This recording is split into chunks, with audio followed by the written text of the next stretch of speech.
Thank you for holding, everybody. We're now joined with the head coach of Georgia State University, Trent Miles. If you have a question for Coach Miles, please dial *1 on your phone at this time. Coach, while we're waiting for questions to get in the queue, would you mind starting us off with an opening statement?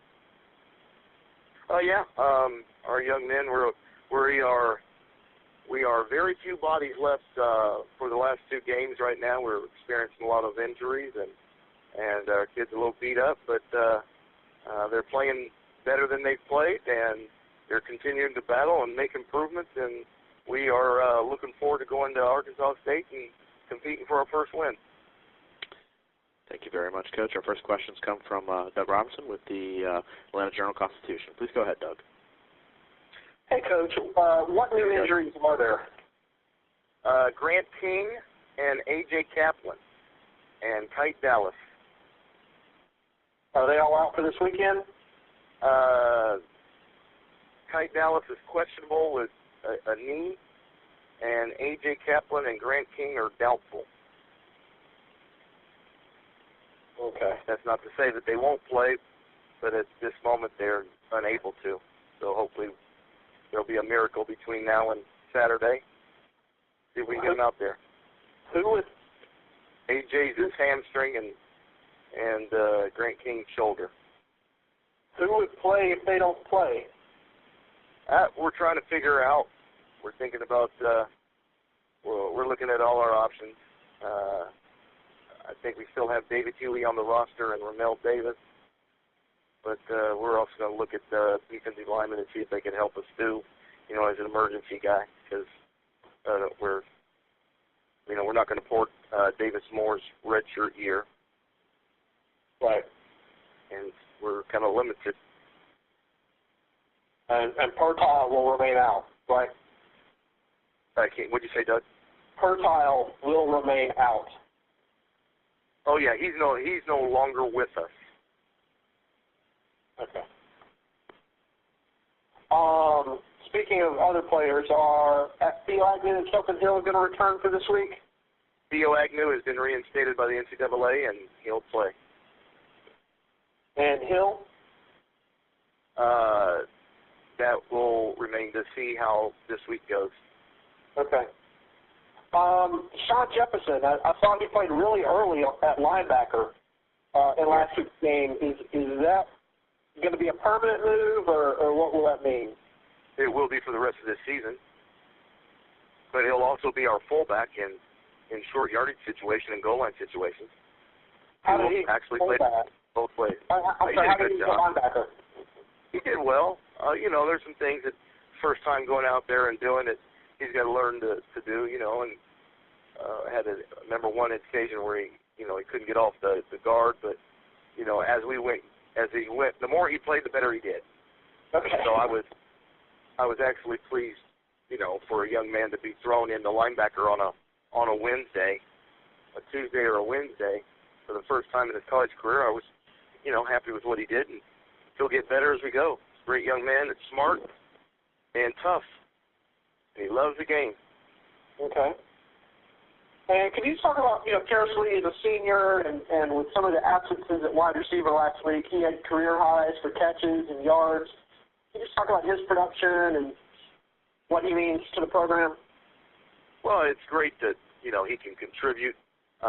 He's gotten better each week, and with some injuries and things, it increased his playing time, and I'm really happy for him. I mean, he's been a great young man as far as attitude and just things he's done. Sorry about that. That's okay. He's done a great job, just staying in it and being able to produce and help anytime, a guy sticks with everything for so long, when he's a senior. And then he finally gets a chance to go out there and do it, and he performs well. It just, it's proof for the pudding. You know what I mean? It shows other kids to stick with it and be patient, and good things happen to you. Right. So I appreciate him and everything he's done and is doing. Thanks, Coach. Okay. Thank you, Doug. Our next questions come from Matt Robertson with the Jonesboro Sun. Please go ahead, Matt. Good morning, Coach. How are you this morning? I'm doing well. I'm on class checks. Thank you. First, just generally speaking, how difficult has this season been? Just the way it's gone for you guys. Well, to be honest with you, man, our kids are got great attitudes, and other than the fact of the disappointment of losing, I mean, nobody likes to lose. We've been very disappointed in losing, but at the same time, our kids are getting better every week, and we're fighting and we're competing well in games, and we've got chances to win. So, again, there's a lot of improvement. You just don't jump from starting football into the FBS in 4 years and expect immediate results. It just doesn't work that way. And our kids are getting better every game and getting closer and closer to where we need to be to compete in the Sun Belt. So, it's not really been bad. It's just, again, disappointment of losing. What did your team show you this past week? I mean, you almost knocked off the conference leader. What did you get out of that game, I guess?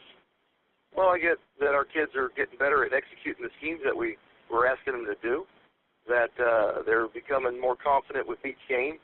Each time we go out on the field, they're more confident that they can win and compete at the FBS level and in the Sun Belt, and that they have the ability to do it. We just have to minimize our mistakes and critical moments and don't turn the football over.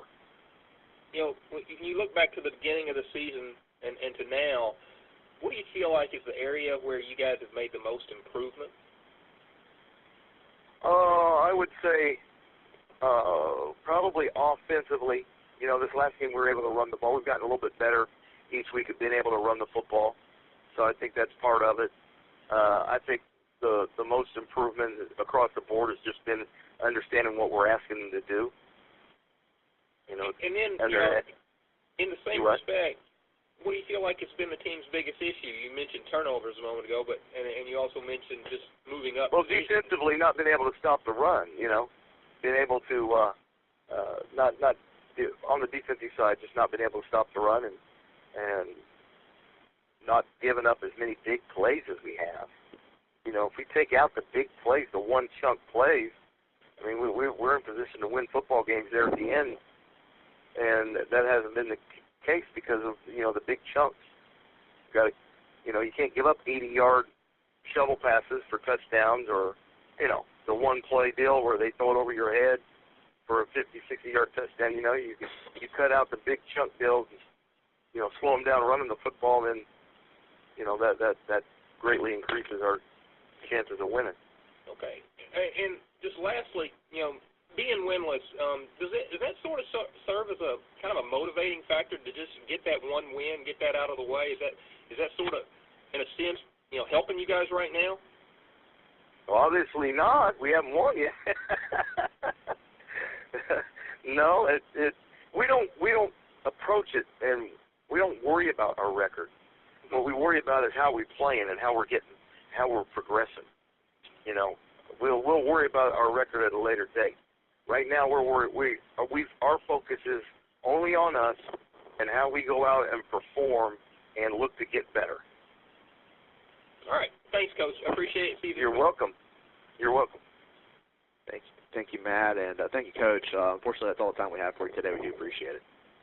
All right. Thank you. If everyone can stand by, I'll have Larry Blakely and Troy on shortly. Please stand by.